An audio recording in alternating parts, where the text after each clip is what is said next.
We have Mindtree, which reported a very strong set of earnings, helped by strong deal wins. And we have Rostov Ravanan, CEO of the company, who says that no change in the outlook, but at least with respect to 2-3 years. But he is expecting the momentum to continue. Listening. We are very confident of the growth momentum over the next 2 or 3 years. I think the foundation has been laid very solidly over the last 2 years or so with investments in talent, investments in technology, partnerships, all of which are leading to very strong delivery, very high customer satisfaction, and that is therefore in turn leading to high pipeline, great win ratios. So I think all the efforts have gone in over building the foundation over the last 2 or 3 years, and that's leading to very confident outlook for the next few years. Mr. Ravanan, your press release does mention some very large deal wins for this particular quarter. Can we get a better idea and a better sense of what the value of these deals is, especially the one with the aviation industry, which apparently is the largest deal you have won so far, and among many others that you have secured in the quarter? The first one that I'd like to talk about is our new win that we announced this quarter. This is an existing customer of Mindtree in the US and in the airline industry. This customer entrusted their entire quality assurance or testing function to Mindtree. This was done through great relationship that our teams have built with the customer, and also the great delivery we have promised and we have delivered to the customer over the last few years has convinced the customer that we are the right partner when they were looking at radically redefining their testing function. So that's the largest deal in the history of Mindtree to today, multi-year, multi-tens of millions of dollars of deal. We didn't disclose the deal value due to client confidentiality requirements, but to date, that remains the largest deal in the history of Mindtree.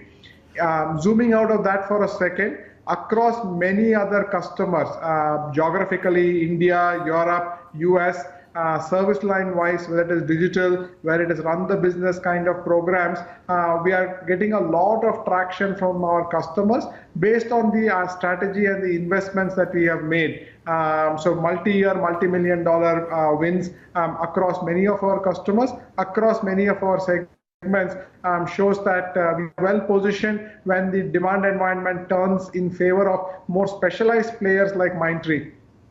Mr. Ravanan, a lot of these investors are also extremely heartened by the fact that we've seen an over 20% sequential growth in your total contract value, and a bulk of this comes in renewal of contracts. Can you give us an idea about what these contracts are, and how much of this has to do with, change in business side of things? A reasonably large portion of our contract wins in this quarter was in the grow the business piece, in a very broad term that we define as digital. So if you look at this quarter, overall deal wins was about 300 million, of which about 102 million was digital. So our piece with our strengths on digital are resonating extremely well with the customers, and in many of our renewals, we are able to upskill and get more, more trust of the customer. Either a larger piece where you have taken away market share from others, or change a small one-year engagement to a multi-year engagement. So across both duration and across both volumes, we are able to get much more traction with customers today than we used to in the past.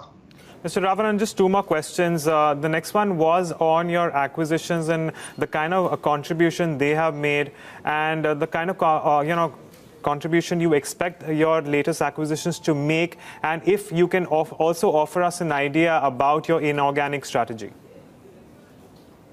I think at this point of time, our focus is primarily on organic growth. If we come across any interesting ideas, we will obviously evaluate it and see if it makes sense for us from a business strategy, culture perspective. But at this point of time, the primary focus is organic growth. Between the 2 acquired entities that we had in 2015 and 2016, both are remarkably turned around over the last few months. In the most recent quarter, both had very strong growth. One had about a 7% growth, one had about a 6% growth. Good deal wins and good pipeline momentum in both those businesses. And today, for all practical purposes, they have been completely integrated into Mindtree. So I think it'll probably not be that relevant to track them individually anymore. But at this point of time, when we ended Q4, both those entities, our package solutions business, SAP business under Bluefin, and the Salesforce business under Magnet, both did very well in this quarter. And finally, sir, several managements in the industry are still reluctant to talk about the visibility in the banking, financial and insurance vertical. Can you tell us anything about this particular vertical and how you are witnessing trends in this particular area? I think it continues to be in growth mode for us. We just had some client-specific issues in Q4 for the BFSI vertical.